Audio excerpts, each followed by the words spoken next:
पोल pilot को खो दिया है। जो बहादुर पायलट हमारा था, हमारे साथ नहीं रहा।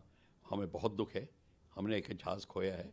और दूसरी बात है कि ये एक एयर शो में, इंटरनेशनल एयर शो में हादसा हुआ है। हमें दुख है इस बात का कि इंटरनेशनल एयर शो में हुआ, कोई बात नहीं। एविएशन, फाइटर फ्लाइंग में ये हादसे होते हैं। अगर हम कोई ये कह दे कि नहीं होते तो वो सरासर झूठ बोल रहा है।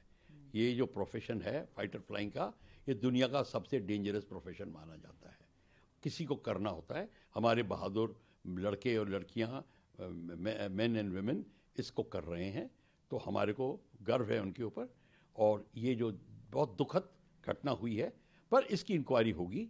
इसकी इंक्वायरी का जब नतीजा निकलेगा तो उस पर अमल किया जाएगा और सारे कदम उठाए जाएंगे। सर, ये इंडिजीनियस जो है वो विमान था और निश्चित रूप से बहुत ही उम्मीदें हैं इस विमान से, तो क्या टेक्निकलिटीज़ में कोई देखिए, ऐसा है, हर एक एक्सीडेंट के पीछे कोई ना कोई रीज़न होता है। देखो, ये हो सकता है टेक्निकल एरर, कोई फॉरेन ऑब्जेक्ट डैमेज, मतलब कुछ ऐसी चीज़ अंदर आ गई हो जो कंट्रोल सरफेस में या इंजन में दखल दे रही हो, या कुछ पायलट एरर हो, या ग्राउंड टेक्नीशियन एरर हो। कई चीज़ें हो सकती हैं। फ्यूल में प्रॉब्लम आ सकती है, एक फ्लेम आउट हो सकता है, इंजन फ्लेम आउट हो गया हो, कई चीज़ें हो सकती हैं।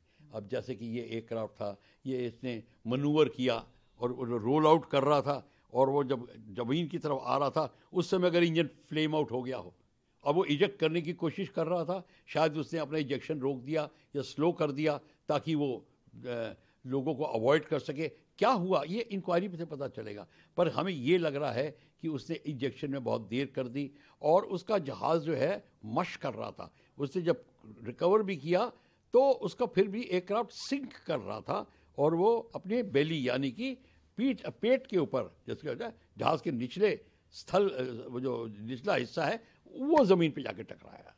तो इस ऐसे बिल्कुल ऐसे डाइव में नहीं किया, ऐसे टच किया उसने।